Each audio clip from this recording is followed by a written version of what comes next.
So tell me now, fast forward, he just fell ill? Yes. And then what happened? How long did... He used to have high blood pressure, but he didn't know. And I would read books. That time, of course, we didn't have the internet. Right.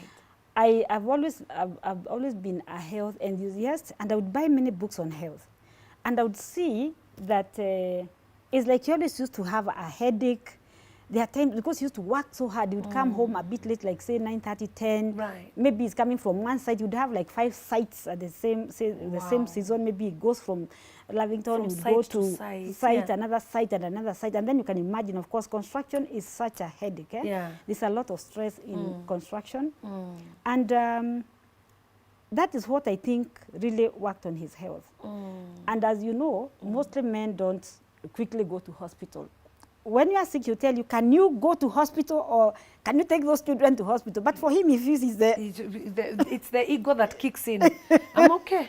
I'm okay. You tell me, no, why are you saying that I'm sick? And I tell him, no, look at this part of this book. I can see like you have high blood pressure. He told me, no, high blood pressure is for old people. I remember those words.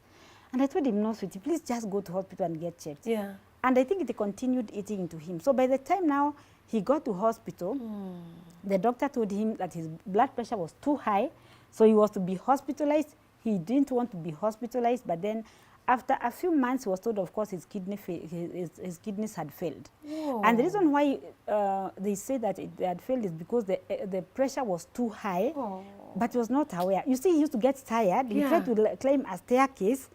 And then I used to ask him, how come you're not able even to lift your body? Right. And then he was telling me, I don't know. I told him, see, you go and get checked. He told me, no, I'm not sick. I'm not feeling any pain anywhere.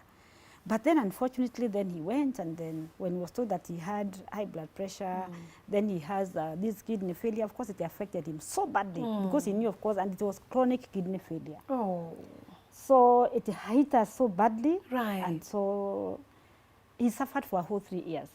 So everything, all the money was going to hospital. You would move from Nairobi Hospital, Kenyatta Hospital, you would go to Aga Khan Hospital.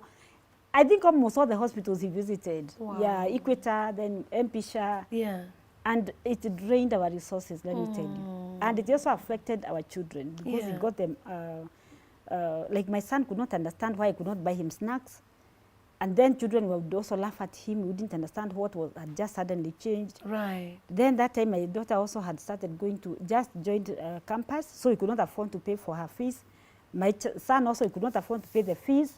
All the money was going there. Then there are loans. Everything. So you can imagine the loans that he had taken, were being chased up by the banks. Yeah. So all that, I think, puts together, at once, which also made him feel like, oh my goodness. But then after 3 years, he rested.